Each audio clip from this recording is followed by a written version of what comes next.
தூளில் இருந்து உயர்த்தீனீர், தூக்கி என்னை நிறுத்தினீர், துதித்து பாட வைத்தீர். அல்லேலூயா அல்லேலூயா. தூளில் இருந்து உயர்த்தினீர், தூக்கி என்னை நிறுத்தினீர், துதித்து பாட வைத்தீர். அல்லேலூயா அல்லேலூயா. காலை தோறும் தவறாமல் கிருபை கிடைக்க செய்கின்றீர், நாள் முழுதும் மறவாமல் நன்மை தொடர செய்கின்றீர். பாடுவோமா? காலை தோறும் கிருபை கிடைக்க செய்கிறீர் ஆண்டவரே, நாள் முழுதும் மறவாமல் நன்மை தொடர செய். கைகளை உயர்த்தி தடைகளை தகர்ப்பவரே, தயவை காண செய்தீரே. தடைகளை தகர்ப்பவரே, உம் தயவை காண செய்தீரே. தூளில் இருந்து உயர்த்தீனீர், தூக்கி என்னை நிறுத்தினீர், துதித்து பாட வைத்தீர். அல்லேலூயா அல்லேலூயா. தூளில் இருந்து அல்லேலூயா நிறுத்தினீர், துதித்து பாட வைத்தீர். அல்லேலூயா அல்லேலூயா. நிந்தை சொற்கள் நீக்கிட உம் இரக்கத்தை ஆமே. நிந்தித்தோரின் கண்கள் முன்னே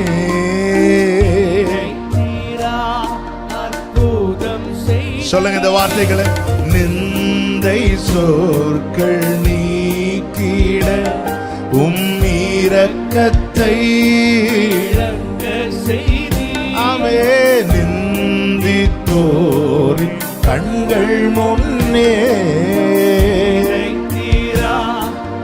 முடிந்தால் ரெண்டு கைகளை விரித்து நித்தியரே நிரந்தரமே நீதியா நிறைந்தவரே, நித்தியரே நீதியால் நிறைந்தவரே. ஆமென். தூளில் இருந்து உயர்த்தினீர், தூக்கி என்னை நிறுத்தினீர், துதித்து பாட வைத்தீர். அல்லேலூயா அல்லேலூயா. தூளில் இருந்து கிருபை கிருபை கிருபை கிருபை கிருபை கிருபை கிருபை நிறுத்தினீர், துதித்து பாட வைத்தீர். அல்லேலூயா அல்லேலூயா.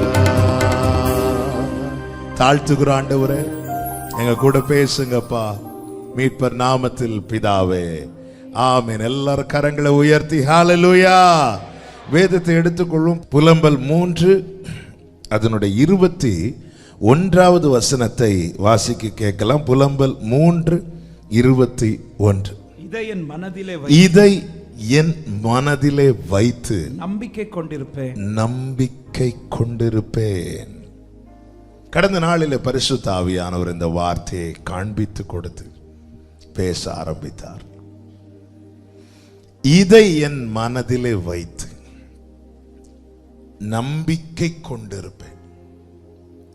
நான் நம்பிக்கை கொண்டிருக்க வேண்டுமானால் மனதில் வைக்க வேண்டியதை மனதில் வைக்கணும். இதை சொல்லுகிற எரேமியா இதுக்கு முன்னதாக ஒரு வார்த்தையை சொல்லுகிறார். பொதுவாகவே நம்மில் அநேகர் சொன்ன வார்த்தை அது. என்ன வார்த்தை என்றால் 18வது வசனம், என் பலனும் நான் கர்த்தருக்கு காத்திருந்த நம்பிக்கையும் அழிந்து போயிற்று என்றேன். நான் கர்த்தருக்கு காத்திருந்த நம்பிக்கை அழிந்து போயிற்று. இன்னும் சொல்லணும்னா காத்திருந்து வீணாயிற்று. இப்படி சொன்னவன் தான் இப்பொழுது சொல்லுகிறான், இதை என் மனதிலே வைத்து நம்பிக்கை கொண்டிருப்பேன். இப்படி சொல்ல காரணம் இருக்கிறது. காரணம் இல்லாமல் யாருமே புலம்ப மாட்டோம். ஆமென். புலம்பலுக்கு ஒரு காரணம் இருக்கிறது. அல்லேலூயா. காரணம் இல்லாத புலம்பல் ஏற்றுக்கொள்ளப்படாது. காரணம் உள்ள புலம்பல் ஏற்றுக்கொள்ளப்படும். அதனாலதான் இங்கே எழுதப்பட்டிருக்கிறது. ஆமென். காரணம் இல்லாம புலம்பனாலாம் அக்செப்டபிள் கிடையாது, ஏற்றுக்கொள்ளக்கூடியது கிடையாது. காரணம் இருக்கிறது. இங்கே நான் காத்திருந்த நம்பிக்கை ஒளிந்து போயிட்டு சொல்வதற்கு காரணம் இருக்கிறது. நான் இவ்வளவு நாள் காத்திருந்து எல்லாம் போச்சு என்று சொல்வதற்கு காரணம் இருக்கிறது. என்ன காரணம்? அதற்கு மேலே சொல்லுகிறார். முதலாவது சொல்றார் 2வது வசனத்துல, என்ன வெளிச்சத்திலே அல்ல இருளிலே அழைத்து நடத்தி வந்தார். இன்னும் சொல்லணும்னா, நான் இதுவரை என் வாழ்க்கையில வெளிச்சத்தை பார்க்கல. நான் காத்திருந்த நம்பிக்கை அழிந்து போயிட்டுன்னு சொல்ல காரணம் என்னவென்றால், என் வாழ்க்கையில இன்னைக்கு வரைக்கும் நான் வெளிச்சத்தை பார்க்கல. மாலையிலே அழுகை, காலையிலே களிப்பு. எனக்கு மாலையும் காலையும் ஒரே மாதிரி தான் இருக்குங்கிறார். நான் ஏன் இப்படி சொல்றேன்னா, உங்களுக்கு மாலையில அழுகை, காலையில சிரிப்பு. எனக்கு அப்படி இல்லை. எனக்கு மாலையும் எப்படிதான் இருக்குதோ அப்படியே தான் காலையும் இருக்கு. அதனாலதான் நான் சொல்றேன், நான் காத்திருந்த நம்பிக்கை எல்லாம் ஒளிந்து போயிட்டு.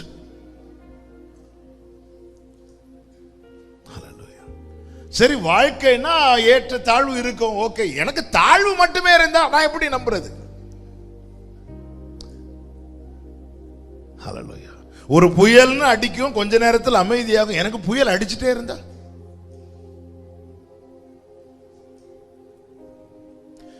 இப்படிப்பட்டவர்களுக்கு தான் இன்னைக்கு செய்தி. ஹல்லேலூயா. கஷ்டம், லாபம், நஷ்டம். எனக்கு நஷ்டமாவே இருந்துட்டுனா சரி, போன மாசம் நஷ்டம், முந்தின மாசம் நஷ்டம். சரி, இந்த மாசமாவது எனக்கு ஒரு லாபம் கிடைக்குன்னு பார்த்தா இந்த மாசம் அதை விட. அதுதான் சொல்றாரு, எனக்கு இன்னும் வெளிச்சத்திலே அல்ல, நான் இன்னும் வெளிச்சத்தையே பார்க்கல. இருளிலே நடந்தேன் என்றால நடத்தி வந்தார். காத்திருக்கிறேன், நான் அவரை நம்பி காத்திருக்கிறேன், அவர் கையில நான் ஒப்பு கொடுத்து காத்திருக்கிறேன். ஆனா என் வாழ்க்கையில் நான் இன்னும் வெளிச்சத்தையே பார்க்கலன்னா அப்போ நான் என்ன சொல்வதற்கு? காத்திருந்த நம்பிக்கை அழிந்து போயிட்டுன்னு சொல்லாம நான் வேற எதை சொல்ல?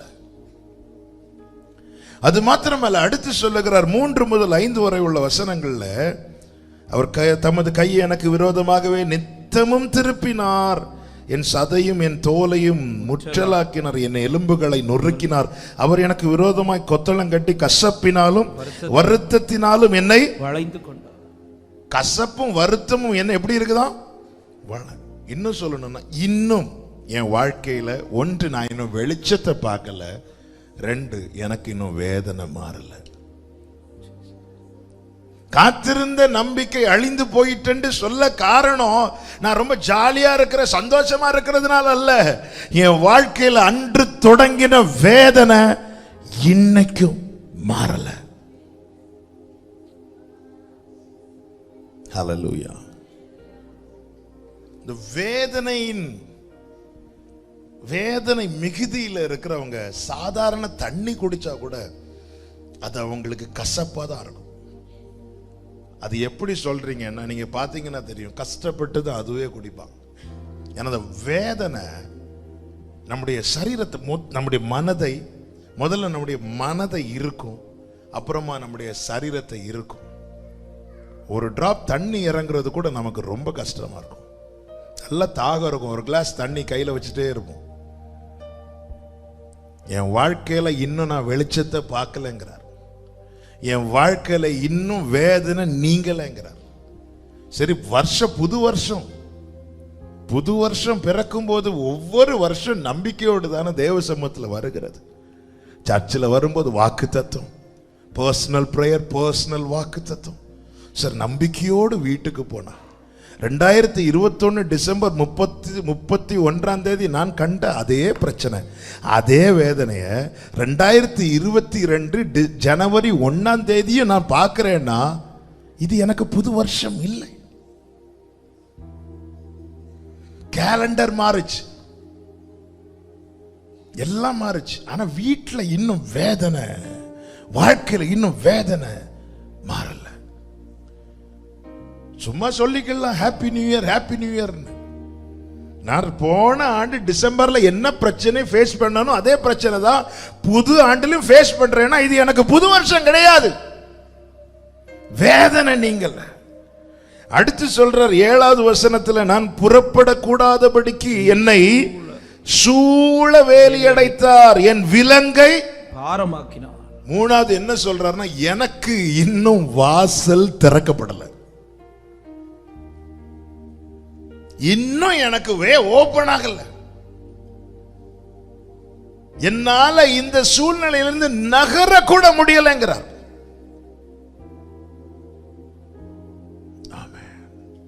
அதனால நான் சொல்றேன், நான் காத்திருந்த நம்பிக்கை ஒளிந்து போயிற்று.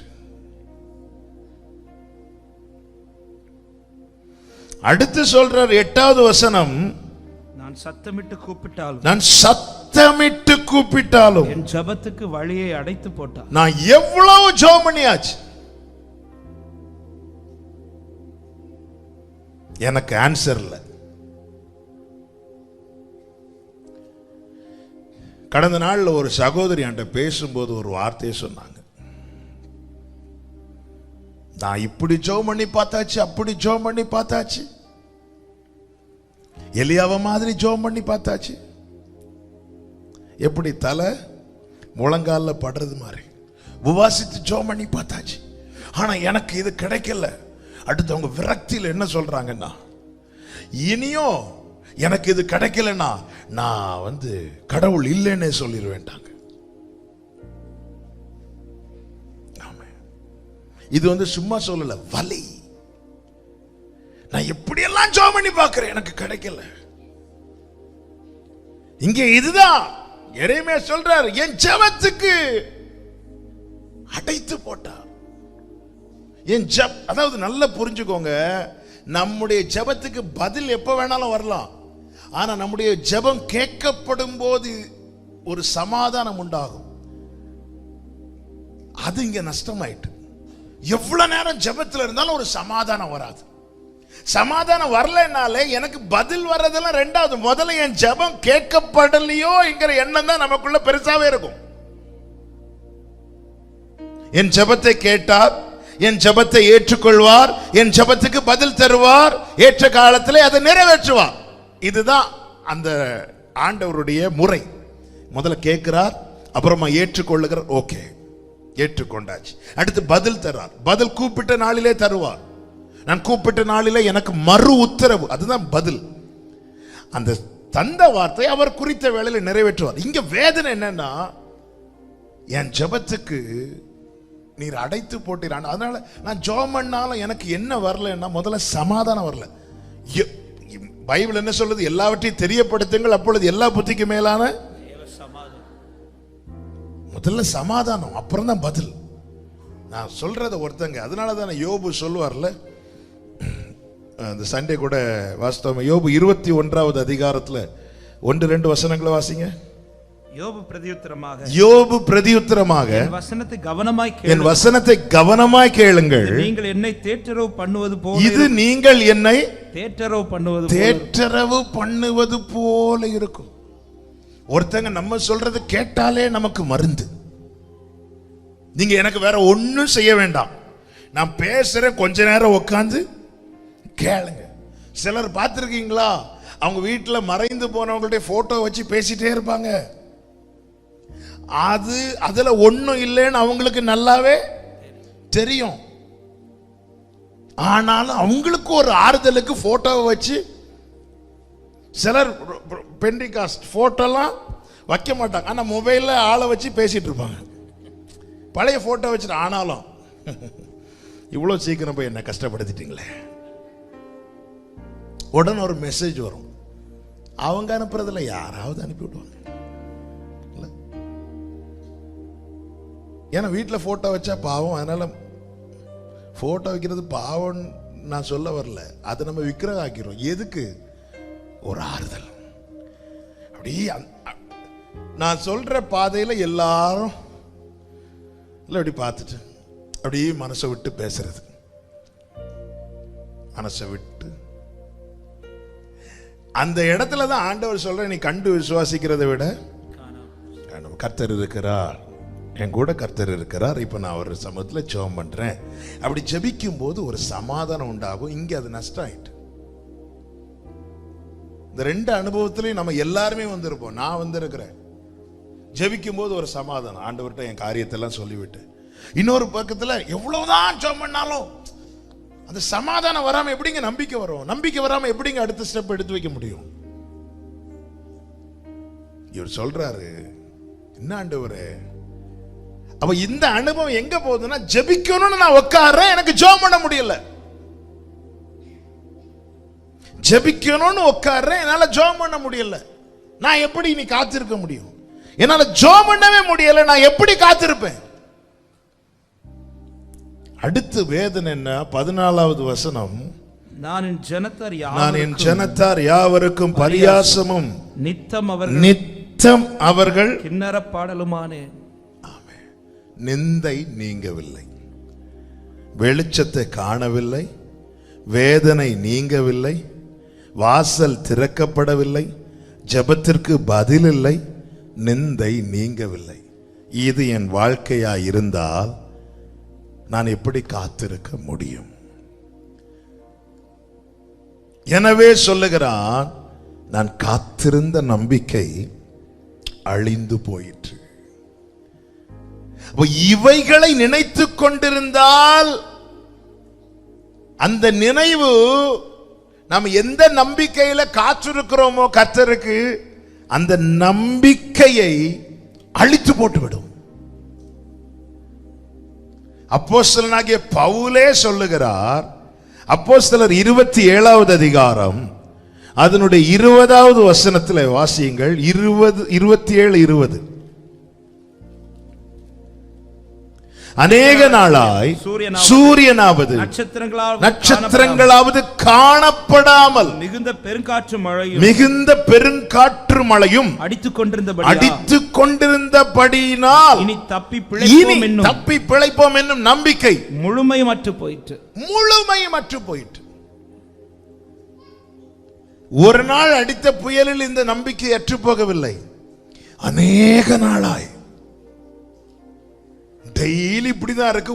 ஒரு சந்திரனையாவது சூரியனையாவது நட்சத்திரங்களையாவது காணவே அநேக நாளாய் இப்படியே தான் இருக்கிறது. அநேக நாளாய் இப்படியே இருக்கிறதுனால ஒரு முடிவுக்குள்ள வருகிறாங்க. என்ன முடிவுன்னா, இனி அவ்வளவுதான். நாம இப்படிதான் ஒரு முடிவுக்குள்ள வந்துட்டு தான் இந்த டெசிஷன். இனி காத்திருந்து பிரயோஜனம் இல்லை. அநேக நாளாச்சு, அநேக நாளா இப்படியே தான் இருக்கிறது. அட்லீஸ்ட் இந்த புயலாவது நின்று இருக்கலாம். நம்பிக்கை முழுவதும் அற்று போனதுனால அடுத்த வசனத்தை வாசிங்க 21. அநேக நாள் அவர்கள் போஜனம் பண்ணாமல் இருந்தபோது போஜனம் இருக்கிறது, ஆனா போஜனம் பண்ணல. ஏன் பண்ணல? சாப்பிடுறது எதற்காக? வாழ்வதற்காக இல்ல, சாப்பிடுறது வாழ்வதற்காக. இப்ப இவங்க எந்த நிலைக்கு வராங்கன்னா, இனி நம்ம பிழைக்க மாட்டோம் என்கிற நிலைமைக்கு வந்ததுனால சாப்பாடு இருந்தும் சாப்பிடல. நம்பிக்கை அழிந்து போயிட்டு. சாப்பிடுறதே வாழ்றதுக்கு, எப்படியும் நம்ம இனி பிழைக்க போறது கிடையாது. அதனால சாப்பாடு இருந்தும் சாப்பிடல.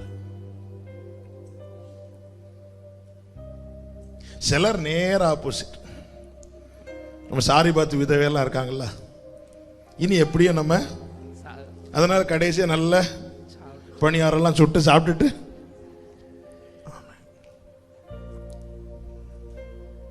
அதாவது இங்க போஜனம் இருக்கு. எதுக்கு சாப்பிடுறோம்? வாழ்றதுக்கு.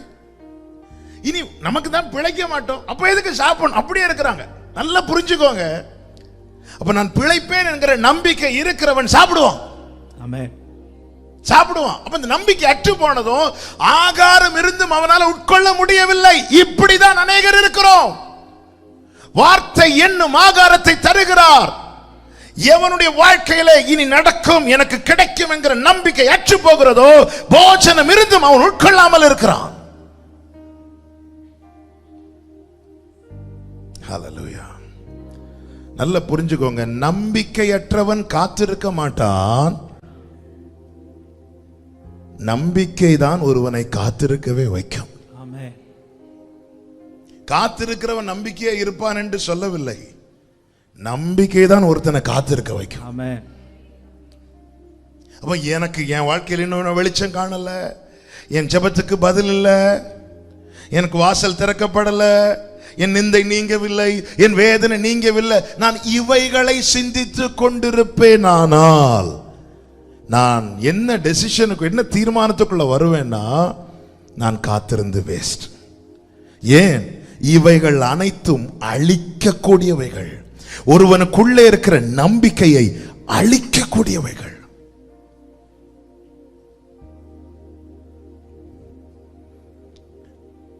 இத சொல்லிட்டு தான் எரேமியா சொல்றார், இதை என் மனதில் வைத்து. எதை? அப்போ இப்ப நான் சொன்ன 5 காரியத்தையும் நம்ம மனசுல வைக்க கூடாது. வச்சுட்டா அது கொஞ்சம் கொஞ்சமா நமக்கு இருக்கிற நம்பிக்கையை அழிச்சிரும். அழிச்சிட்டுனாலே நம்ம காத்திருக்க, எதுக்காக காத்திருக்கிறோமோ அதை விட்டு வெளியே வந்துடும். ஹல்லேலூயா. நல்லா புரிஞ்சுக்கோங்க. 100 ஸ்டெப் எடுத்து வைக்கணும் வாழ்க்கையில, அல்லது தேவன் வைத்த நன்மையை சுதந்திரிக்க. அநேகருடைய பரிதாப நிலை என்னவென்றால், 99வது ஸ்டெப்ல இந்த தீர்மானத்துக்குள்ள வந்துட்டாங்க. 99வது ஸ்டெப்ல இந்த தீர்மானத்துக்குள்ள வந்துட்டாங்க. ஒரு கார்ட்டூன் ஒன்று நீங்களும் பார்த்துருப்பீங்கன்னு நினைக்கிறேன். 2 பேர் வைரம் எடுக்க தோண்டுறாங்க மண்ணை. ஒருவன் ஒரு பக்கம் தோண்டிட்டு இருக்கிறான், இன்னொரு பக்கம் தோண்டி கொண்டிருக்கிறான்.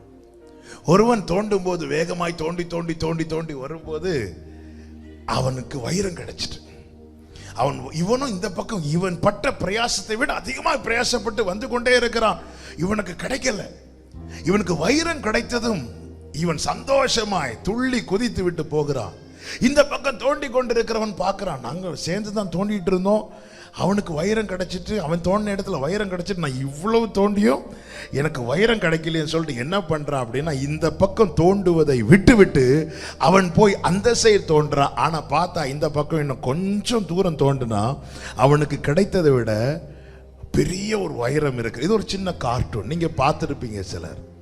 இன்னைக்கு நம்மில் அநேகர் பண்ணக்கூடிய பெரிய தப்பு இதுதான். இதுதான் ஆசாப் சொல்லுகிறார். துன்மார்க்கருடைய வாழ்க்கையை பார்க்கும்போது அவன் மேல பொறாமை வந்துச்சு. அவனுக்கு ஒரு பிரச்சனை கிடையாது, அவன் நல்லா இருக்கிறான். இப்படியே நினைச்சு 73வது சங்கீதம் அதனுடைய 10வது வசனம் என்று நினைக்கிறேன். எஸ் 10வது வசனத்தை வாசிங்க. ஆகையால் அவருடைய ஜனங்கள் இந்த வழியாக அவருடைய ஜனங்கள் இந்த வழியாகவே திரும்புகிறாங்க. எந்த வழியாய் திரும்புறாங்க? அவ லைஃப் நல்லா இருக்குதுல்ல, இவ லைஃப் நல்லா இருக்குதுல்ல, நம்ம மட்டும் ஏன் காத்திருக்கணும், நம்ம மட்டும் ஏன் இப்படி இருக்கணும், நம்மளும் அப்படி போவோம். அநேகர் இந்த வழியா திரும்புவாங்க. ஆசாப் சொல்லுகிறார் 2வது வசனத்தை வாசிங்க. ஆனாலும் என் கால்கள் தள்ளாடுதலுக்கும் என் அடிகள் சறுக்குதலுக்கும் சற்றே தப்பிட்டு. தள்ளாடுதலுக்கும் சறுக்குதலுக்கும் சற்றே தப்பிட்டுன்னா நானும் கொஞ்சம் தான் போயிருப்பேன், நானும் கொஞ்சம் தான் போயிருப்பேன். நல்லா தானே இருக்கு அவங்க லைஃப். அப்போ வைக்க கூடாததை மனதிலே வைத்தால் தேவன் நமக்குள்ளே உண்டாக்கின நம்பிக்கை அழிந்து போகும். ஆமென். இன்னைக்கு நம்ம மனசுல என்ன இருக்கிறது? ஏன்னா இன்னும் வெளிச்சத்தை காணல, என் வாழ்க்கையில் இன்னும் வாசல் திறக்கப்படவில்லை, இன்னும் என் ஜெபத்துக்கு பதில் வரவில்லை, என் வேதனை நீங்கவில்லை, என் நிந்தை மாறவில்லை. இவைகளை நாம் மனதில் வைப்போமானால் நம்ம சொல்லுவோம் காத்திருந்து வேஸ்ட். காத்திருக்கிறவங்கள்ட்ட போய் சொல்லுவோம் காத்திருந்து வேஸ்ட், நான் இப்படிதான் காத்திருந்தேன், எனக்கு ஏதாவது கிடைச்சதா? இல்ல. கர்த்தர் தருகிற வார்த்தை, இதை மனதிலே வைத்து நம்பிக்கை கொண்டு. எதை மனதில் வைக்கணும்? ஒரு 5 காரியத்தை இதே பகுதியிலிருந்து தெரிந்த வசனங்கள் தான், ஆனாலும் கர்த்தர் இந்த நாளில் இது ரேமாவாக கொடுத்தபடியினாலே இது நம்ம மனசுல இருக்கணும். இருக்கும்னா நம்பிக்கை இருக்கும். நல்லா புரிஞ்சுக்கோங்க, நம்பிக்கையற்றவன் காத்திருக்க மாட்டான், நம்பிக்கை தான் காத்திருக்க வைக்கும். ஆமென். காத்திருக்கிறவன் நம்பிக்கையா இருப்பான். எல்லாருமே நம்பிக்கையுடையவர்கள் தான். அதனால தான் தேவ சமூகத்தில் வந்திருக்கிறோம். என்னால காத்திருக்க முடியலைன்னாலே நான் சில காரியங்களை என் மனதிலே வைத்தேன், அவைகள் என் நம்பிக்கையை அழித்து போட்டு. ஹல்லேலூயா. எதை மனதில் வைக்க வேண்டும்? முதல் காரியம் 22, 23 வசனங்கள். நாம் நிர்மூலமாகாதிருக்கிறது கர்த்தருடைய கிருபையே, அவருடைய இரக்கங்களுக்கு முடிவில்லை. முதல்ல மனதில் வைக்க வேண்டிய காரியம் என்ன தெரியுமா? நான் இன்னும் உயிரோடு இருக்கிறேன். ஆமென். உயிரோடு இருக்கிறவங்க மட்டும் கைகளை உயர்த்தி சத்தமா ஹல்லேலூயா. ஆமென். நான் முதல்ல எதை மனசில் வைக்கணும்னா, நான் வெளிச்சத்தை காணவில்லை என்றாலும், என் ஜெபத்துக்கு பதில் வரவில்லை என்றாலும், எனக்கு வாசல் திறக்கப்படவில்லை என்றாலும், என் வேதனை நீங்கவில்லை என்றாலும், என் நிந்தை மாறவில்லை என்றாலும், நான் இன்னும் நிர்மூலமாகாதிருக்கிறேனே. ஹல்லேலூயா. நான் இன்னும் உயிரோடு இருக்கிறேன். ஹல்லேலூயா. காலையில காலை தோறும் தவறாமல் கிருபை. நல்லா புரிஞ்சுக்கோங்க சகோதரர்களே, சகோதரிகளை, இதை பார்க்கிறவங்களுக்கு நான் சொல்றேன், இந்த கிருபையுடைய வேல்யூவை நீங்க புரிஞ்சுக்கணும். எஸ்ரா சொல்றாரு 8வது அதிகாரம் 9வது அதிகாரம் அதனுடைய 8வது, இந்த வசனத்தை எல்லாரும் கவனிங்க. 9:8. இப்பொழுது எங்கள் தேவனாகிய கர்த்தர் எங்களிலே தப்பின சிலரை மீதியாக வைக்கவும் தம்முடைய பரிசுத்த ஸ்தலத்தில் எங்களுக்கு ஒரு குச்சை கொடுக்கவும், இப்படியே எங்கள் தேவன் எங்கள் கண்களை பிரகாசிப்பித்து எங்கள் அடிமைத்தனத்தில் எங்களுக்கு கொஞ்சம் உயிர். அந்த வார்த்தையை கவனிங்க. எங்களுக்கு கொஞ்சம் உயிர் கொடுக்கவும் அவராலே கொஞ்ச நேரமாவது கிருபை கிடைத்தது. இந்த வார்த்தையை கவனிச்சீங்களா? எவ்வளவு நேரம் கிருபை கிடைக்குதோ அவ்வளவு நேரம் தான் அந்த உயிர் இருக்கும். ஆமென். கிரேஸ் ஒரு தேவ பிள்ளைக்கு பரலோகம் கொடுக்கிற ஆக்சிஜன். ஆமென்.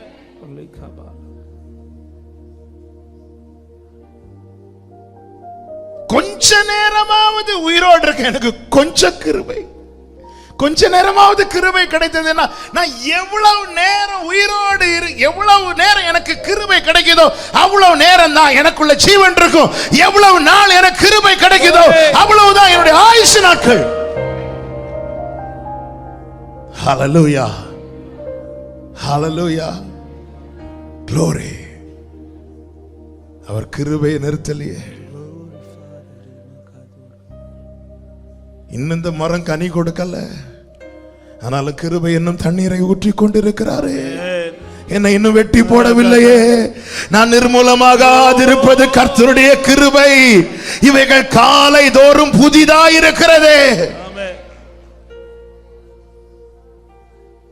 இதை என் மனதிலே வைத்து நம்பிக்கை கொண்டிரு. என்னை விட பலவான்கள் நான் சந்தித்த பலவீனத்தை சந்தித்து இல்லாம போயிட்டாங்க. ஆமென். என்னை விட பணக்காரர்கள் நான் சந்தித்த பலவீனத்தை சந்தித்து அவங்க நினைச்சா எங்க வேணாலும் போய் ட்ரீட்மெண்ட் எடுக்கலாம். அவங்க நினைச்சா எந்த டாக்டரையும் இருக்கிற இடத்துல வர வைக்கலாம். போயிட்டாங்க போயிட்டாங்க. ஹல்லேலூயா ஹல்லேலூயா ஹல்லேலூயா. தேசத்துல ஆக்சிஜன் கிடைக்காம தட்டுப்பாடு வந்துச்சு. ஆனா ஒரு நாளாவது கிருபை கிடைக்காம உனக்கு தட்டுப்பாடு வந்துச்சா? அந்த கிருபை இருந்ததுனாலதான் ஆமென் சொல்றவங்க நல்ல கரங்களை தட்டி, எனக்கு பரலோகம் கொடுக்கிற ஆக்சிஜன் தான் கிருபை.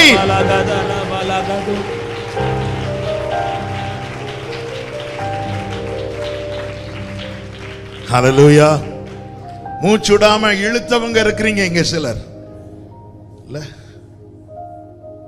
எவ்வளவு கஷ்டப்பட்டோம் சில சூழ்நிலையில. எத்தனை பேர் எத்தனை டாக்டர்ஸ் வேணாலும் இருக்கிற இடத்துல கொண்டு வந்து ட்ரீட்மெண்ட் பண்ண முடியும், முடியலையே, போயிட்டாங்களே. இதை என் மனதிலே வைத்து நம்ம எதை மனசுல வச்சிருக்கிறோம் தெரியுமா? எதை வச்சிருக்கிறோங்க? கிருபை காலைதோறும். அவருக்கு தெரியும் கிருபை இல்லைன்னா இவன் வாழ மாட்டான். அது நமக்கு தெரியணும்.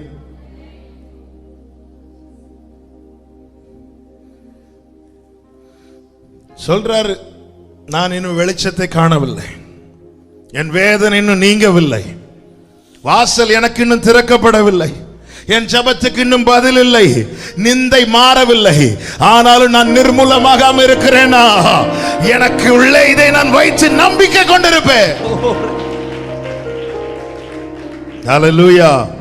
யோபு 10:12 சொல்லுகிறார், எனக்கு ஜீவனை தந்ததும் அல்லாமல். இப்ப ஜீவன் கர்த்தர் தருகிற கிருபை. அடுத்து எனக்கு தயையும் பாராட்டினீர். தயையும் பாராட்டினீர். ஆமென். எல்லாரும் சொல்லுங்க, எனக்கு ஜீவனை தந்தவர், ஜீவனை தந்தவர், எனக்கு தயையும் பாராட்டுவார். எனக்கு ஜீவனை தந்தவர், எனக்கு தயையும் பாராட்டுவார். நம்ம எல்லாம் என்ன நினைச்சிட்டு இருக்கிறோம்? எதனால வாழ்ந்துட்டு இருக்கிறோம்? எஸ்ரா சொல்றாரு, கொஞ்ச நேரம் எங்களுக்கு கிடைச்ச கிருபை கொஞ்ச நேரம் இருந்துச்சு.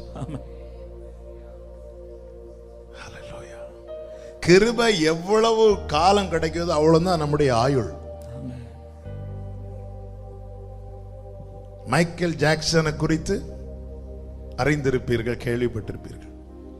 இத்தனை வருடம் பூமியில் வாழ வேண்டும் என தீர்மானித்து அவனை சுற்றி எத்தனையோ டாக்டர்ஸ் வைத்திருந்தான்.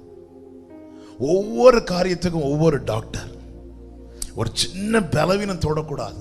ஏறக்குறைய 150 ஆண்டுகள் நினைக்கிறேன், 150 ஆண்டுகள் மேல இந்த பூமியில வாழ வேண்டும். ஏன்னா அவ்வளவு பணம், அவ்வளவு பணம். அந்த பணத்தை வச்சு என்ன அந்த அளவுக்கு சம்பாதித்தான். அதனால இந்த பூமியில இத்தனை ஆண்டுகள் வாழ வேண்டும் என்று தன்னை சுற்றி எப்பொழுதும் ஒரு பெரிய டீம் டாக்டர், வேர்ல்டு ஸ்பெஷலிஸ்ட் இருந்தாங்க கூட. இத்தனை வருஷம் வாழணும்னு முடியல, போயிட்டான். எலும்பும் தோலுமா தான் இருப்பான், இன்னும் எலும்பும் தோலாய் போயிட்டான். அவனை ட்ரீட்மெண்ட் அவங்க கடைசியா பார்த்தவங்க ரொம்ப பரிதாபமா. மனுஷனுடைய ஆவி கர்த்தர் தந்த தீபம். ஹல்லேலூயா. எவ்வளவு பெரிய பெரிய தலைவர்கள், எத்தனை சொல்ல முடியும், நம்ம கண்ணு முன்னாடி பார்க்கிறோம். எங்க இத்தனை வேவ தாண்டி தானங்க நம்மளும் வந்தோம்.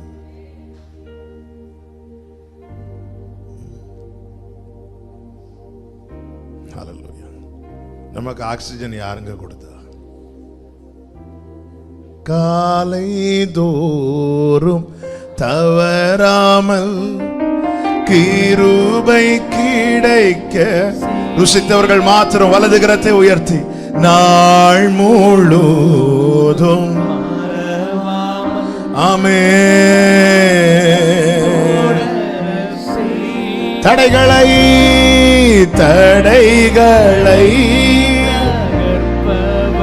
ஓ தயவை காண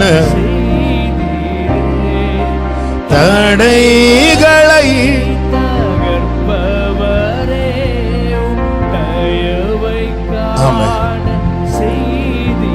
ஹல்லேலூயா. நமக்குள்ளே இருக்கிற ஆக்சிஜன் லெவல் ஆக்சிமீட்டர் வச்சு அளக்க முடியும்.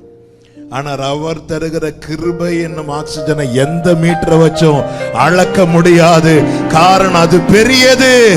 என் மேல் பாராட்டின உம்முடைய கிருபை பெரியது என்று சொல்லுகிறவர்கள் ஆர்ப்பரிப்போடு கரங்களை தட்டி ஹல்லேலூயா. சிலர் சொல்லுவாங்க, ஹாஸ்பிட்டல் ஐசியூல இருந்தேன் பிரதர். டெய்லி கடந்த நாள் ஒரு சகோதரர், அவருக்கு ஹார்ட் ஆபரேஷன், ஹாஸ்பிட்டலில் இருந்தா. அவர் சொன்னார், எனக்கு அடுத்தடுத்த பெட்டில் இருந்தவங்க எல்லாம் போயிட்டே இருந்தாங்கன்னு ஹாஸ்பிட்டல்லேருந்து டிஸ்சார்ஜ் ஆகி போகல, டோட்டலாகவே டிஸ்சார்ஜ் ஆகி போயிட்டு இருந்தாங்க. எல்லாரும் என்ன மாதிரி தான். ஆனால் ஆண்டவர் ஜீவனை தந்து, இதே வார்த்தை சொன்னார், ஜீவனை தந்ததும் அல்லாமல் தயவும் பாராட்டினார். அவருடைய பராமரிப்பு என் ஆவியை காப்பாற்றினது.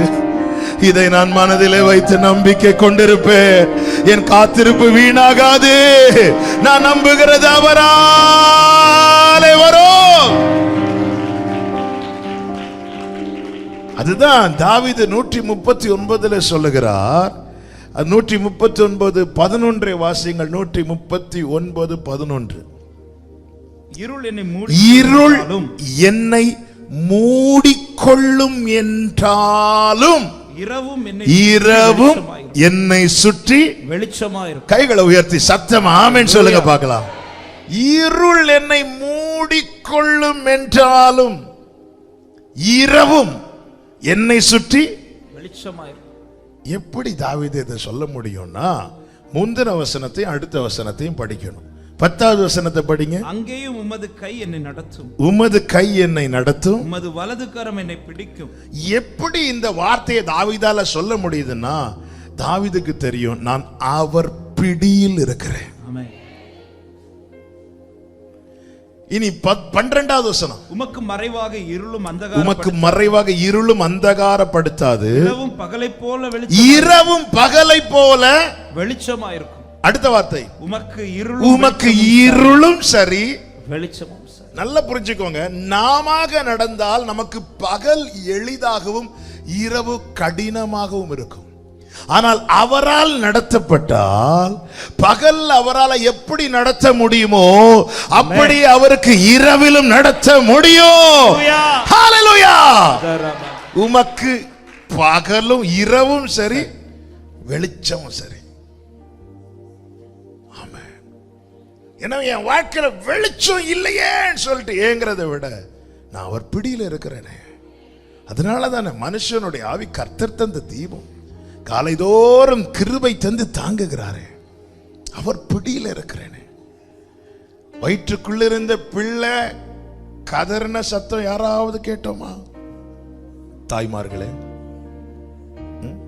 வேணா மிதிக்கும் இல்ல, ஆனா எப்போ வெளியே எடுக்கோமோ அப்பதான் 10 மாசம் இல்ல, அந்த குழந்தைக்கு ஜெபம் பண்ண தெரியுமா? உபவாசிக்க தெரியுமா? இல்ல போர் அடிக்குன்னு அப்படி எங்கேயாவது போயிட்டு வர?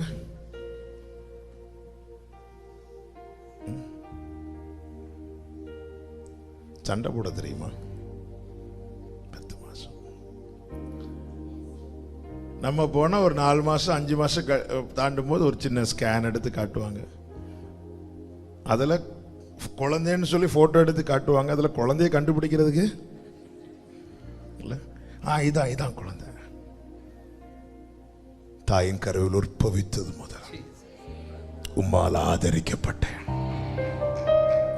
அங்க தொடங்கினதுங்க உறவு, இன்னைக்கு வரைக்கும் தொடர்ந்து கொண்டு இருக்கிறது. கருவில் தொடங்கின உறவு இன்றும் தொடருகிறது என்று சொல்லுகிறவர்கள் ஹல்லேலூயா, ஆமென். அவர் கிருபை இத மனசுல வைங்க. ஒவ்வொரு நாள் காலையில் எழும்பி இனி நான் காத்திருக்கமா நினைக்கிறத விட அப்பா எழுப்பி விட்டீங்க. என்னிலும் பக்தன்மார், என்னிலும் சக்தன்மார் எത്രയോ പേർ വീണു, ഏളയാം ഞാൻ എൻ്റെ സന്നിധിയിൽ നിന്നും നിൽക്കുന്നത്. நல்ல கவனமா கேளுங்க. ஆண்டவராகிய இயேசு கிறிஸ்து ஒரு உவமையை சொன்னது. கிருபையினுடைய வேல்யூவை தெரிஞ்சுக்கணும். ஆமென். ஏதோ ஒண்ணு இல்ல, நான் சும்மா இருக்கல, கிருபை தந்தனால இருக்கிறோம். ஆமென். நீங்க எப்படி இருக்கு, என்ன பண்ணிட்டு இருக்கிறீங்கன்னு கேட்டா நான் உயிரோடு இருக்கிறேன்னு சொல்லுங்க. இன்னைக்கு இதை நம்ம பெருசா நாம இதை பண்றேன் அதை பண்றேன் சும்மா இருக்கிறேன் இல்ல. நம்ம எவ்வளவு நீ என் பார்வைக்கு அருமையானபடியா. நீ தண்ணீரை கடந்த உன்னை நான் அழிய விடலையே, நீ அக்கறையில் நடந்த உன்னை நான் வேக விடலையே, ஏன் நீ என் பார்வைக்கு அருமையா இருக்கிற. ஆண்டவர் ஒரு உண்மையை சொல்ற. லூக்கா 13 ஆண்டவர் சொல்ற, தன் திராட்சை 6 முதல் ஒருவன் தன் திராட்சை தோட்டத்தில் ஒரு அத்தி மரத்தை நட்டிருந்தான். அவன் வந்து அதிலே கனியை தேடின போது ஒன்று காணவில்லை. அப்பொழுது தோட்டக்காரனை நோக்கி, இதோ 3 வருஷமா இந்த அத்தி மரத்திலே கனியை தேடி வருகிறேன். 3 years இதுல ஒண்ணுமே இல்ல, இதை வெட்டி போடு, இது நிலத்தையும் ஏன் கெடுக்கிறது. அடுத்த வார்த்தை பாருங்க. அவன், ஐயா இந்த வருஷமும் இருக்கட்டும், நான் இதை சுற்றிலும் நான் இதற்கு செய்ய வேண்டியதை செய்வேன். கனி கொடுத்தால் சரி, கொடாவிட்டால் இனிமேல் இதை வெட்டி போடலாம். இப்போ தோட்டக்காரன் பரிந்து பேசுகிறான். பரிந்து பேசினதுனால அந்த மரத்துக்கு மேல விழ வேண்டிய கோடாரி விலக்கப்படுகிறது. என் மேல் விழ வேண்டிய கோடாரி விலக்கப்பட காரணம் என்ன?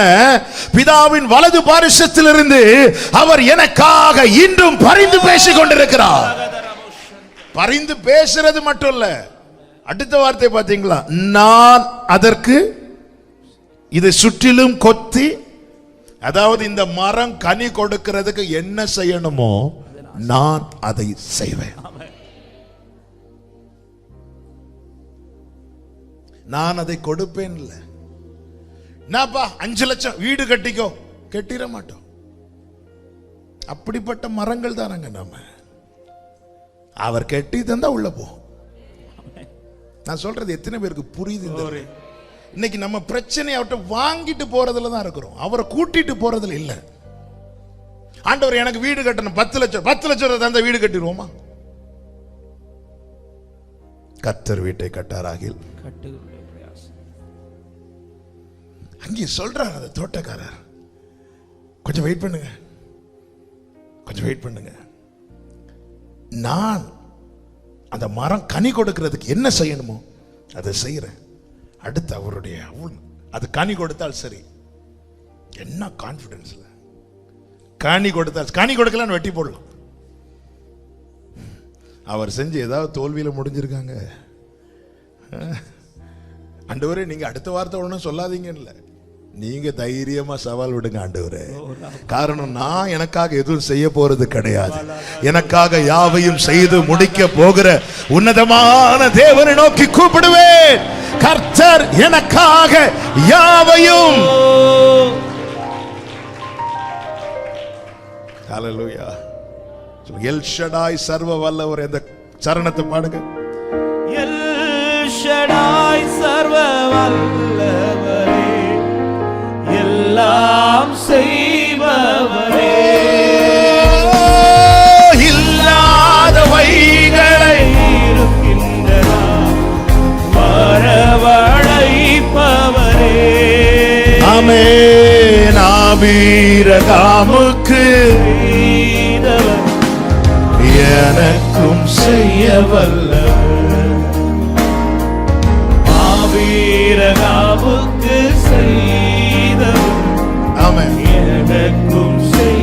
நல்லா புரிஞ்சுக்கோங்க, அவர் கொத்துறார். ஏன் ஆண்டவர் என்ன கொத்துறீங்க? கொத்தலைன்னா வெட்டுவார். ஆமென். நீ வெட்டி போட வேண்டிய ஒண்ணு அவர் என்னை கொத்திட்டு இருக்கிறார். கொத்துறதுங்கிறது இப்படி இல்ல, சைடுல கொத்துற. ஆண்டவரே இல்ல, என்ன ஆண்டவரே சும்மா எப்ப பார்த்தாலும் என்ன கொத்திட்டு இருக்கிறீங்க? ஆமா, எனக்கு கொத்துறதுக்கு நிறைய பேருக்கு பிடிக்க மாட்டேங்குது. கொத்துறதுக்கெல்லாம் இப்படி கத்துனா இல்ல, ஏன் கொத்துறார்? இல்லைன்னா என்னைக்கோ நீ வெட்டப்பட்டிருப்ப. கொத்தி சைடெல்லாம் கொத்தி அதுக்கு எரு போட்டு நான் செய்வேங்கிறார் தோட்டக்காரர். நான் என் தோட்டத்துல கொண்டு வந்த மரம், அது கனி கொடுக்க வைக்கிறது ஏன் பொறுப்பு. அவருடைய கிருபையினால் அவர் சமூகத்தில் கொண்டு வந்திருக்கிறார். அவரால் கொண்டு வரப்பட்டிருக்கிறோம். நம்முடைய வாழ்க்கையில பலனை கொடுக்க வைப்பது அவருடைய பொறுப்பு. கொத்துறதுக்கு இடம் கொடு.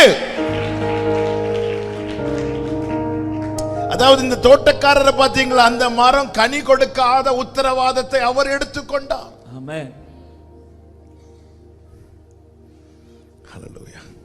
நான் கனி கொடுக்காததுக்கு காரணம் நான், ஆனா அதை அவர் முன்வைக்காமல் அவர் அந்த உத்தரவாதத்தை எடுத்துக்கொண்டு, இந்த அன்பை என்ன சொல்லன்னு தெரியல.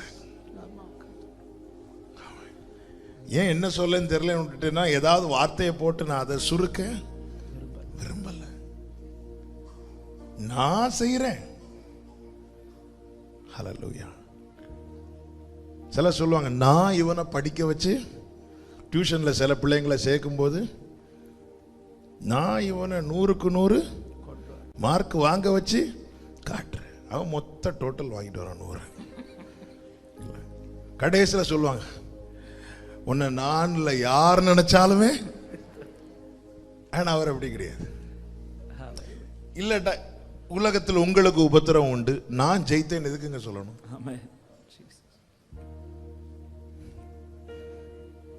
ஹல்லேலூயா. ஆண்டவர் எதுலங்க தோற்றிருக்கிறார்? எதிலும் தோற்காதவர் என்ன கொத்தட்டும். நீதிமான் என் தலையை கொட்டட்டும்.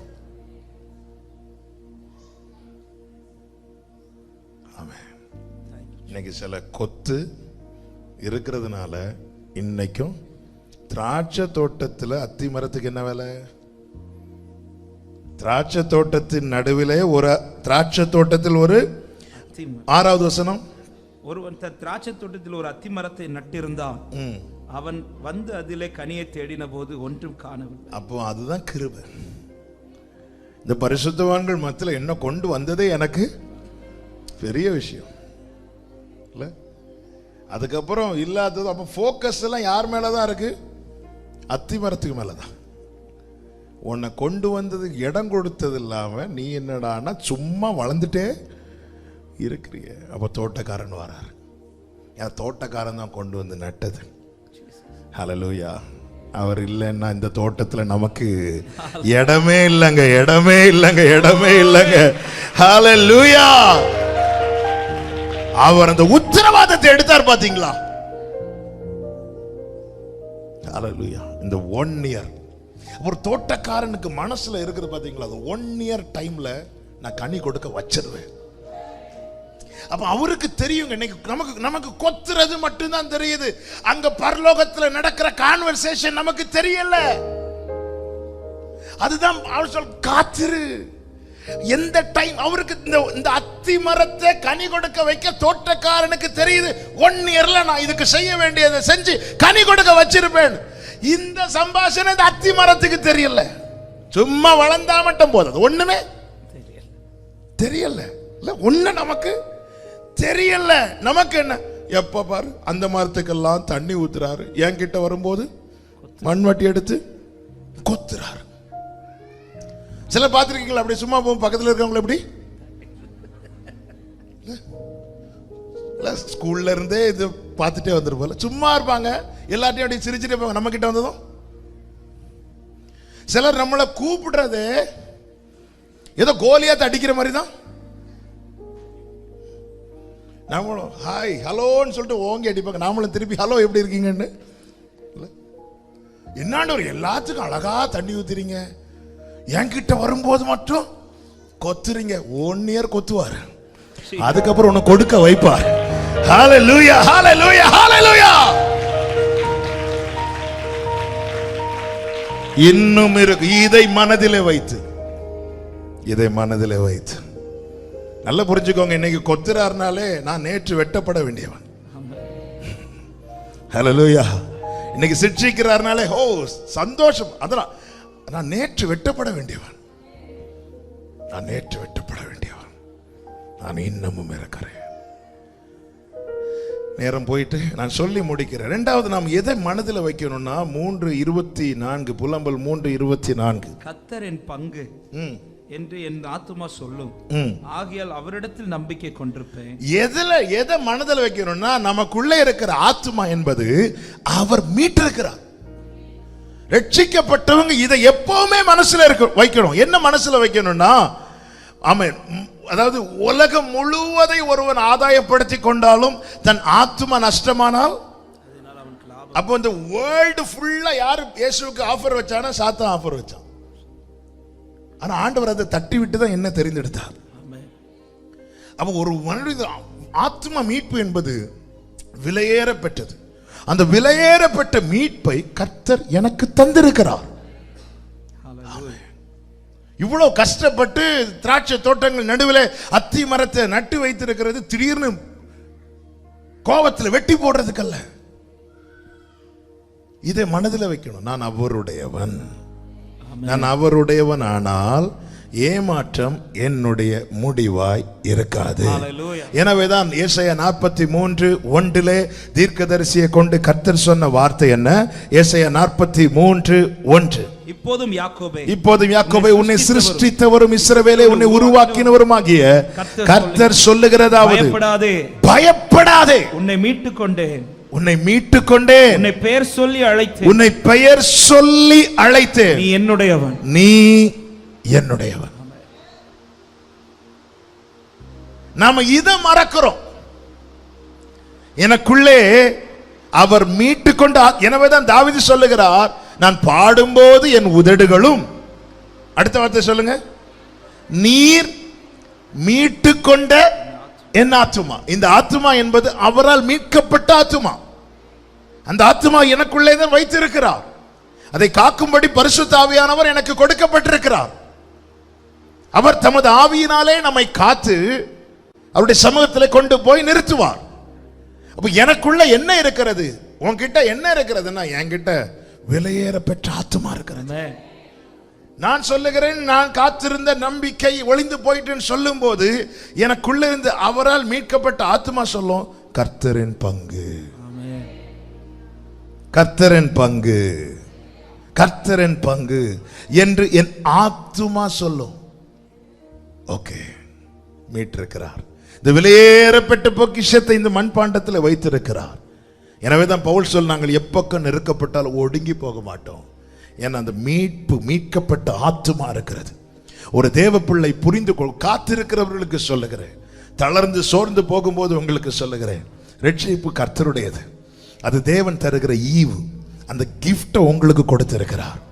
இதோடு கூட மற்ற எல்லாவற்றையும் அவர் கொடுக்காதிருப்பது எப்படி? ஆமென். ஆத்துமா சொல்லுது கர்த்தரின் பங்கு என்று. அதை நீங்கள் உங்கள் வாயினாலே அறிக்கை செய்யுங்கள். காரணம் நாம் அவருடையவர்கள். ஹல்லேலூயா. மூன்றாவது எதை மனதில் வைக்கணும்னா 25வது வசனம், தமக்கு காத்திருக்கிறவர்களுக்கும் தம்மை தேடுகிற ஆத்துமாவுக்கும் கர்த்தர் நல்லவர். மூன்றாவது மனதில் வைக்க வேண்டிய காரியம் என்ன? எல்லாரும் வாயை திறந்து சொல்லுங்க, கர்த்தர் நல்லவர். சத்தமா சொல்லுங்க, கர்த்தர் நல்லவர். ஹல்லேலூயா. ஆமென். இப்படிப்பட்ட நேரத்தில், அதாவது எனக்கு இன்னும் வெளிச்சம் இல்லையே, எனக்கு இன்னும் ஜெபத்துக்கு பதில் இல்லையே, ஆமென், எனக்கு வாசல் திறக்கப்படவில்லையே, நிந்தை நீங்கவில்லையே என்றெல்லாம் சொல்லும் போது ஒரு தேவ பிள்ளை இருதயத்திலிருந்து ஒட்டன வரணும், கர்த்தர் நல்லவர், கர்த்தர் நல்லவர், அவர் நல்லவர். காத்திருக்கிறவர்களுக்கும். நம்ம இதெல்லாம் சொல்றோமா? இப்படி சர்ச்சில் வந்து எல்லாம் நல்லவர்னு ஏதாவது பாட்டு பாடினா சொல்லுவோம். அவர் நல்லவருங்க. நல்லோர் மேலும் தீயோர் மேலும் அவர் மழையை கொடுக்கிறார்னா இப்படி ஒரு நல்லவரை எங்கெங்க பார்க்க முடியும்? கர்த்தர் நல்லவர். என்னுடைய அசைக்க முடியாத நம்பிக்கை, விசுவாசம், என்னை குறித்து அவருடைய திட்டத்தில் தீமை கிடையாது. நான் இந்த ஆண்டே இப்போ ரீசெண்டாக இதே தான் ஆண்டவர் சொல்ல வச்சுட்டே இருக்கிறார். நல்லா புரிஞ்சுக்கோங்க. தேவன் ஒன்று அனுமதிக்கிறார்னா கூட அதுல நமக்கான நன்மை நமக்கு தெரியாதுங்க. நமக்கு கண்ணுக்கு எவ்வளவு தூரம் தாங்க தெரியும். நம்முடைய பார்வையை வைத்துதான் நம்முடைய நம்பிக்கையின் அளவு இருக்கிறது தான் நம்முடைய வேதனையே. ஹல்லேலூயா. நம்முடைய பார்வையை வைத்து நமக்கு என்ன தெரியுதோ அதை வச்சுதான் நம்ம நம்புறோம். தோமாவ மாதிரி இல்ல, நான் பார்த்தால் ஒழிய நான் நம்ப மாட்டேன். ஆமென். ஹல்லேலூயா. ஒண்ணுமே கிடையாது யோபுக்கு. சொல்றாரு, எனக்கு குறித்திருக்கிறதை அவர் நிறைவேற்றுவார். நான் போகும் வழி அவர் அறிவார். கர்த்தர் நல்லவர். இதை நீ மனதில் வைக்கணும். உங்கள்கிட்ட நல்லா பழகுவாங்க. ஒருவேளை உங்க புருஷனா இருக்கலாம், உங்க மனைவியா இருக்கலாம், உங்க பெற்றோரா இருக்கலாம், உங்க பிள்ளைகளா இருக்கலாம், நண்பர்களா இருக்கலாம். எந்த ஒரு அதாவது நம்ம நல்லா இருக்கும், நம்ம கூட பழகிறவங்க உண்டு இந்த பூமியில, நல்லவங்க உண்டு. ஆனா நீங்க அவங்கள பார்த்துட்டு சொல்லணும், ஆண்டவர் இவங்களை விட நீங்க நல்லவங்க சொல்லணுங்க. இது கேட்க அவர் விரும்புகிறார். கர்த்தருக்கு பயந்தவர்கள் ஒருவரோடு ஒருவர் பேசி கொண்டிருப்பதை அவர் கவனிப்பாராம். என்ன கவனிப்பானா, இவ்வளவு நேரம் பேசுறாங்களே, என்ன பத்தி என்ன பேசுறாங்க, ஏங்க இவ்வளவு நாள் காத்திருக்கிறீங்க, இனி கடையிலையும் காத்திருக்க. கர்த்தர் நல்லவர், அவ்வளவுதான். கர்த்தர் நல்லவர், கர்த்தர் நல்லவர், அவர் கிருபை என்றும் உள்ளதென்று சொன்னதுமே ஆலயம் மகிமையால நிரம்பிச்சான். அதன் அர்த்தம் ஆலயம் மகிமையால நிரம்பிட்டுன்னு அர்த்தம் அவர் இறங்கி வந்துட்டார். வேதம் சொல்லுகிறது கர்த்தர் நல்லவர், இக்கட்டில் அரணான கோட்டை, தம்மை நம்பி இருக்கிறவர்களை அவர் அறிந்திருக்கிறார். எல்லாரும் வலது கரத்தை உயர்த்தி சொல்லுங்க, கர்த்தர் நல்லவர். நல்லா புரிஞ்சுக்கோங்க. காத்திருக்கும் நாட்களில் வேதனை இருக்கலாம், ஆனால் காத்திருத்தல் வேதனையில் முடியாது. காத்திருக்கும் நாட்களில் வேதனை இருக்கலாம், ஆனால் காத்திருத்தல் வேதனையில் முடியாது. காரணம் என்ன? காரணம் ஒன்றுதான், கர்த்தர் நல்லவர். காத்திருக்கும் நாட்களில் வேதனை இருக்கலாம், காத்திருத்தல் வேதனையில் முடியாது. காரணம் நாம நல்லவங்களானதுனால அல்ல, கர்த்தர் நல்லவர். இத மனசுல வைக்கணும், கர்த்தர் நல்லவர். நாலாவது, எல்லாவற்றையும் நல்லதாக காணும். நல்லது. 26, 27 வாசிங்க. கர்த்தருடைய ரட்சிப்புக்கு நம்பிக்கையோடு காத்திருக்கிறது நல்லது. நல்லது. அடுத்து, தன் இளம் பிராயத்தில் நுகத்தை சுமக்கிறது மனுஷனுக்கு நல்லது. காத்திருக்கிறதும் நுகம் சுமக்கிறதும் நல்லது. ஆமென். 2 ஆமென் வந்துச்சு.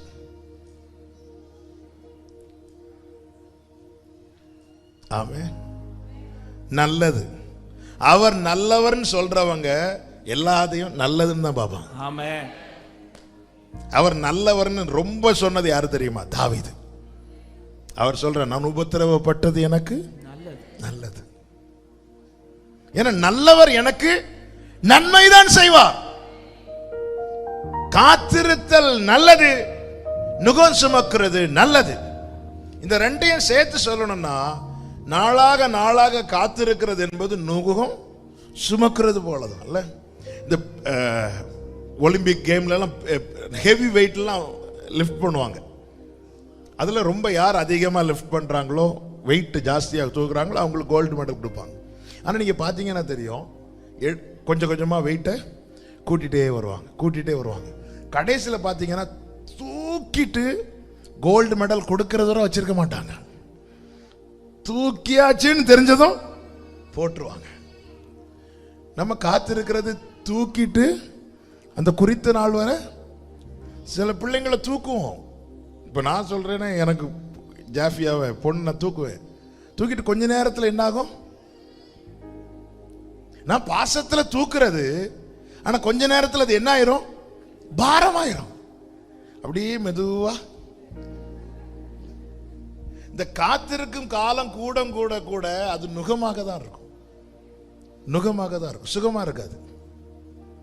வார்த்தை கேட்கும் போது சுகமா இருக்கும், நாள் ஆகும் போது அது நுகமா இருக்கும். பைபிள் சொல்லுது நல்லது. அடுத்த வார்த்தை வாசிங்க, 28. அவரே அதை தன்மேல் வைத்தார் என்று அவன் தனித்திருந்து மௌனமா இருக்க கடவுள். அவர் தான் என்னை இப்படி காத்திருக்க வச்சிருக்கிறார். ஹல்லேலூயா. மழை வெளியே பெய்யறதுனால ஒரு 5 நிமிஷம் கூட எடுத்துறேன், எப்படி நீங்க போக முடியாது. ஈசாக்கு மேல விறகை தூக்கி தகப்பன் வைத்தான். அது 22 வச்சிட்டு கீழே நுகமில்லாத வேலைக்காரங்க கூட அப்பா வந்து நிக்கல, நுகம் ஏற்றப்பட்ட பையன் கூட இருவரும் கூடி போனார்கள். அப்போ இந்த நுகத்தின் மேல என் கரம் மட்டும் இருந்திருக்குமானால் இந்த நுகம் என்னை எப்பொழுதோ விழத்தள்ளி இருக்கும். இந்த நுகம் என் மேல் ஏற்றப்பட்ட பிறகு நான் இன்னும் இருக்கிறேன்னா என் கரம் மட்டும் பிடிக்கவில்லை, என் தகப்பனுடைய கரமும் அதன் மேல் இருக்கிறது. ஹல்லேலூயா, ஹல்லேலூயா. தகப்பன் வைத்த பாரத்தை எண்ணி கலங்காதே, அதன் மேல் அவர் கரமும் உண்டென்பதை மறவாதே. நல்லது நல்லது. இந்த வருஷமும் காத்திருக்க வச்சிட்டாரா? நல்லது. ஆமென். காரணம் என் கர்த்தர் நல்லவர். ஆமென். ஹல்லேலூயா. நல்லவர் எனக்கு நன்மைகள் செய்தார், நாளெல்லாம் நன்றி நான் பாடுவேன். ஆமென். இத மனதுல வைக்கும். நல்லது. ஓகே, நான் இத்தனை கால காத்து நல்லது. இந்த காத்திருக்கும் நாள் ஆக ஆக அது ஒரு நுகம் போலதாங்க இருக்கும், வலிக்கும். வெயிட் யார திடீர்னு கொஞ்சம் தூக்கி வைக்கலாம்ல. ரொம்ப நாள் வச்சிட்டு இருந்தா, ரொம்ப நேரம் வச்சிட்டு இருந்தா அது பிள்ளையானாலும் கை வலிக்கும், பிள்ளையானாலும் கை வலிக்கும். அதாவது பிள்ளைங்களை வளர்த்து ஆளாக்கும் வரைக்கும் பெற்றோருடைய மனநிலைமை எப்படி இருக்கும்னா, ஓகே நம்மளால முடிஞ்ச அளவு படிக்க வைக்கணும், பொம்பளை பிள்ளைன்னா எப்படியாவது கல்யாணம் பண்ணி கொடுக்கணும், பையன் படிக்க வைக்கணும், அவங்க லைஃப்ல செட்டில் ஆனதுக்கு அப்புறம் ஃப்ரீ ஆயிடலான்னு பார்த்தா அதுக்கப்புறமும் சிலரை பார்க்க வேண்டி இருக்கும்போது பெற்றோருக்கு அது எப்படி இருக்குமா? கடந்த நாளில் ஒரு தகப்பனார் வந்து அதுதான் சொன்னார், எல்லாம் கட்டி கொடுத்துட்டேன், எல்லாம் முடிஞ்சு எல்லாம் ஓகேன்னு இருக்கும்போது பிரச்சனை, இப்போ நான் தான் பார்க்க வேண்டி இருக்கிறது. அதனால என் கண்ணடைகிறதுக்கு முன்னாடி நான் செய்ய வேண்டிய சில காரியங்களை எனக்கு செய்தாகணும். அப்போ இந்த கடைசி வர அந்த நுகம் இருக்கு பார்த்தீங்களா? ஒரு தேவப்பிள்ளை புரிஞ்சுக்கணும், என்னை மீட்டு இருக்கிறார், அவர் அறியாம எந்த நுகமும் என் மேல ஏறாது. நான் அவர் பாதையில் நடந்தால், நான் வழி மாறி போய் நுகத்தை வாங்கிட்டு வந்துட்டு ஆண்டவர் நீர் தந்த நுகம்னு சொல்லக்கூடாது. நான் அவர் பாதையில் நடப்பேன், ஆனால் அவர் அறியாமல் எந்த நுகமும் என் மேல ஏற. அப்படி ஒரு நுகம் என் மேல வந்துச்சா நல்லது. ஆமென். நல்லது. ஹல்லேலூயா. நம்ம கூட இருக்கிறவங்க நல்லதுன்னு சொல்ல மாட்டாங்க, நம்ம கூட இருக்கிறவங்க என்னெல்லாம் சொல்லுவாங்களோ அதை சொல்லுவாங்க. ஏதாவது பண்ணிருப்ப, இல்லைன்னா ஈஸியா சொல்லிடுவாங்கங்க. அவங்க ஈஸியா என்னெல்லாமோ சொல்றாங்களே, நம்மளும் ஈஸியா சொல்லுவோம் நல்லது. ஆமென். அதாவது இந்த ரட்சிப்பை பிரஷியஸா விலையேறப்பட்டதா பார்க்கணும். நம்முடைய நீதி எல்லாம் வச்சு பார்த்துட்டு இருந்தோம்னா நமக்கு கடைசி வரை நம்பிக்கையே வராது. ஏன்னா நம்ம பரவாயில்ல, இவங்களை விட இவங்க 1/2 hour ஜோம் பண்ணாங்க, பரவாயில்ல நான் 1 hour ஜோம் பண்ணேன்னு சொல்லிட்டு இந்த பக்கம் திரும்பினா இங்கே 24 மணி நேரம் முழங்கால் போட்டு ஜோம் பண்ணிட்டு இருக்கிறவங்க இருப்பாங்க. அப்ப நம்ம அப்படியே இந்த பக்கமே நம்ம வாழ்க்கையில கடைசி வரை திருப்தியே வராது. கர்த்தர் எனக்கு நல்லவர். 5வதாக நம்ம மனசுல என்ன வைக்கணும்னா, அவர் இறங்குவார். 31 முதல் 33 ஒரு வேகமாய் வாசி. ஆண்டவர் என்றென்றைக்கும் கைவிட மாட்டார். என்றென்றைக்கும். இன்னைக்கு இப்படி இருக்குன்னா என்னைக்கு இப்படி இருக்காது, அதான் அதன் அர்த்தம். அடுத்த வார்த்தை, அவர் சஞ்சலப்படுத்தினாலும் தமது மிகுந்த கிருபையின்படி இறங்குவார். தமது மிகுந்த கிருபை. இப்ப 22வது வசனத்தை வாசிங்க. நாம் நிர்மூலமாக இருக்கிறது கர்த்தருடைய கிருபையே. காத்திருக்கும் போது கிருபை கிடைக்குதுன்னா ஆமென். இந்த கிருபை மேல கிருபை தான் மிகுந்த கிருபை. ஆமென். ஹல்லேலூயா. இன்னைக்கு அவர் எனக்கு கிருபை தரார், நாளைக்கு என்ன தருவார்? கிருபை மேல கிருபை தருவார். ஆமென். ஹல்லேலூயா. இதுதான் ஒரு தேவ பிள்ளை நம்பிக்கை. அந்த கிருபை மேல கிருபை தான். எதற்காய் காத்திருக்கிறோமோ அதை சுதந்தரிக்க வைக்கிறார். அடுத்த வார்த்தை வாசிங்க. அவர் மனப்பூர்வமாய் மனுபுத்திரரை சிறுமையாக்கி சஞ்சலப்படுத்துகிறார். அப்ப ஒரு மனப்பூர்வமா காத்திருக்க வைக்கல. இவன் கொஞ்ச நாள் இருக்கட்டும், இப்பதான் நான் வந்தான், அப்படி காத்திருக்க வைக்கல. அதனாலதான் பைபிள் சொல்லுது நல்லதுன்னு சொல்லு. நல்லது, இந்த நுகம் எனக்கு நல்லது. நான் உபத்திரவப்படுவதற்கு முன் வழி தப்பி நடந்தேன், இப்பொழுதோ சரியான பாதையில சரியான திசையை நோக்கி நம்மை இன்றைக்கு பயணிக்க வைக்கவே கர்த்தர் இந்த நுகத்தை நம்ம மேல வைத்திருக்கிறார். சில காரியங்களை நம்மை விட்டு எடுக்கவில்லை, நம்மை விட்டு சற்று தள்ளி வைத்திருக்கிறார். நாம் பயணிக்கும் தூரம் தான் இந்த காத்திருக்கும் காலம். நம்மை நடத்தினார், நடத்துவார், அதை சுதந்தரிக்க வைப்பார். ஆமென். அவர் இறங்குவார். இன்னும் உயிரோடு இருக்க வைத்திருக்கிறார். அவர் நம்மை மீட்டிருக்கிறார். அவர் நல்லவராய் இருக்கிறார். அவர் எதை செய்தாலுமே அது நமக்கு நல்லதுக்காக செய்கிறார். நிச்சயமாய் அவர் இறங்குவார். இதை மனதிலே வைத்து சிந்தித்துக் கொண்டிருக்கிறவர்கள் இன்னும் நம்பிக்கையிலே இருப்பார்கள். ஆமென். அதுதான் மீகா சொல்லுகிறது. ஒரு வசனத்தை வாசித்து ஜெபிக்கலாம். 7வது அதிகாரம் 7 முதல் 9 வரை உள்ள வசனங்கள். நானோவென்றால் கர்த்தரை நோக்கிக் கொண்டு என் ரட்சிப்பின் தேவனுக்கு காத்திருப்பேன். என் தேவன் என்னை கேட்டருளுவார். சத்துருவே, எனக்கு விரோதமாய் சந்தோஷப்படாதே.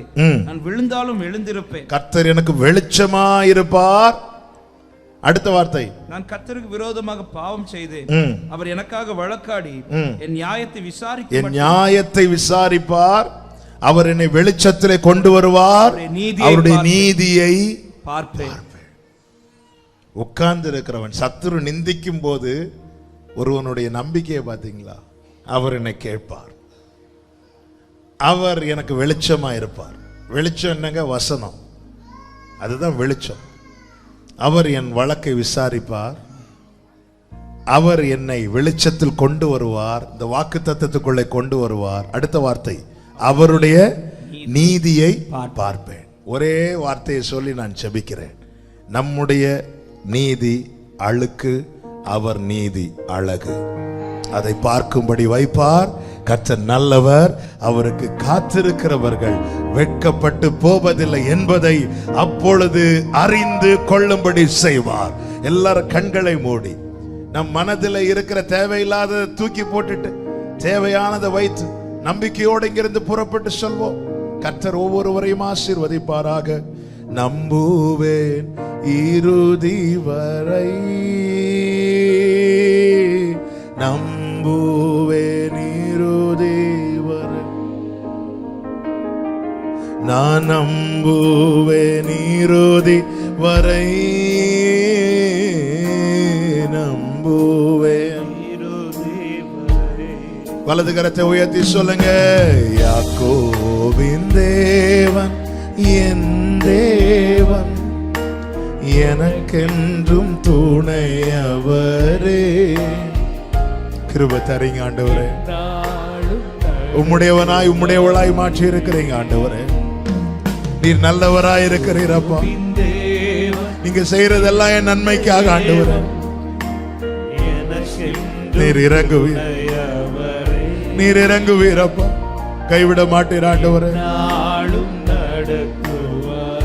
சொல்லுங்க. நம்புவேன் இறுதி வரை, நம்புவேன்.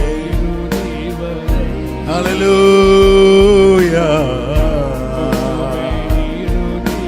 இதை என் மனதிலே வைத்து நம்பிக்கை கொண்டிருப்பேன். அவர் இன்னைக்கு கிருபை பாராட்டுகிறவர், நாளைக்கு மிகுந்த கிருபை தருவார். இதுவே உன் சாட்சியா இருப்பதாக. கர்த்தர் நல்லவர்.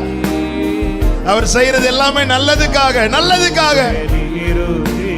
இந்த நுகம் உனக்கு நல்லது என்று நீ சொல்ல போகிறார். காத்திருக்க வைத்தது உன் நன்மைக்காகவே, நன்மைக்காகவே. ரெண்டு கைகளை உயர்த்தி நம்புவே இயேசுவை நம்புவே இயேசுவை நம்புவே. ஹல்லேலூயா. ஆமென். அப்படியே ஆண்டவருக்கு மகிமை செலுத்தி ஜெபித்து முடிக்கலாமா? ஹல்லேலூயா ஹல்லேலூயா. Thank you Father. எங்க கூட பேசினீர், இடைப்பட்டு இந்த கிருபைகளுக்காக ஸ்தோத்திரம் அப்பா. ஹல்லேலூயா ஹல்லேலூயா ஹல்லேலூயா ஹல்லேலூயா ஹல்லேலூயா. நல்ல கரங்களை தட்டி தேவனுக்கு மகிமை செலுத்துவோமா? கிருபையை மனதிலே வையுங்கள், மீட்பை மனதிலே வையுங்கள், அவர் நல்லவர் என்பதை மனதிலே வையுங்கள், அவர் நன்மையே செய்கிறவர் என்பதை மனதிலே வையுங்கள், அவர் இறங்குவார் என்பதை மனதிலே வையுங்கள். இதை மனதிலே வைத்து நம்பிக்கையோடு இருங்கள். நீங்கள் காத்திருப்பது வீணாகாது. கர்த்தர் ஏற்ற காலத்திலே எல்லாவற்றையும் வாய்க்க செய்வாராக. ஆமென் ஆமென் ஆமென். பரிசுத்த பிதாவே, நல்ல தகப்பனே, நன்றியோடு உம்மை துதிக்கிறோம். உங்க கிருபை பெரியது. உங்க சமூகத்தில் இந்த நாள் எங்களை கொண்டு வந்து உம்மை பாட, துதிக்க, ஆராதிக்க, செபிக்க வைத்தீரே. ஸ்தோத்திரம் அப்பா. இந்த நாளிலும் கர்த்தர் எங்களோடு பேசினீர். ஆண்டவரே, நாங்கள் மனதில் வைக்க வேண்டிய உம்முடைய கிருபை, நீர் எங்களுக்கு பாராட்டுகிற கிருபை, எங்களுக்கு தந்த மீட்பு, நீர் எங்கள் வாழ்க்கையில் நல்லவராய் இருக்கிறது, நன்மையே செய்கிறது, நீர் இறங்குகிறது, இவைகளை மனதில் வைத்து நாங்கள் நம்பிக்கை கொண்டிருக்க கர்த்தர் எங்களுக்கு கிருபை செய்யும். ஆண்டவரே, எங்கள் நம்பிக்கையை ஒளிய பண்ணுகிற எந்த ஒரு காரியத்தை நாங்கள் எங்கள் இருதயத்தில் வைக்காதபடிக்கு கர்த்தர் எங்களை காத்துக்கொள்ளும். பிள்ளைகளை சமாதானத்தோடு அனுப்பும். கிருபை தருகிறீர், மிகுந்த கிருபை தந்து சுதந்தரிக்க வைப்பீராக, சாட்சியாய் நிறுத்துவீராக. ஆண்டவரே, ஆங்காங்கே இருந்து இணைந்திருக்கிற பிள்ளைகளை வாழ்த்துகிறோம், ஆசீர்வதி. கிருபைக்குள்ள மறைத்து காத்துக்கொள்ளும். மகிமை கனம் உமக்கே செலுத்துகிறோம், இரட்சகர் இயேசு கிறிஸ்துவின் நாமத்தில் பிதாவே, ஆமென். சேர்ந்து சொல்லும், என் ஆத்துமாவே கர்த்தரை ஸ்தோத்திரி, முழு உள்ளமே அவருடைய பரிசுத்த நாமத்தை ஸ்தோத்திரி. என் ஆத்துமாவே கர்த்தரை ஸ்தோத்திரி, கர்த்தர் செய்த சகல உபகாரங்களை மறவாதே. ஆமென். நம்முடைய கர்த்தராகிய இயேசு கிறிஸ்துவின் கிருபையும், பிதாவாகிய தேவனுடைய அன்பும், பரிசுத்த ஆவியானவருடைய ஐக்கியமும் சிநேகமும் பாதுகாவலும் நம் அனைவரோடும், எல்லா பரிசுத்தவான்களோடு கூட, விசேஷமாய் கர்த்தருக்காக காத்திருக்கிறவர்களோடு கூட கர்த்தருடைய வருகை மட்டும் தங்கி இருப்பதாக. ஆமென். ஹல்லேலூயா. God bless you. சமாதானத்தோடு போய் வாருங்கள். கர்த்தர் உங்களை ஆசீர்வதிப்பாராக. ஆமென்.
நீங்கள் பார்த்துக் கொண்டிருப்பது உங்கள் ஜாய் டிவி. உங்கள் துக்கம் சந்தோஷமாய் மாறும்.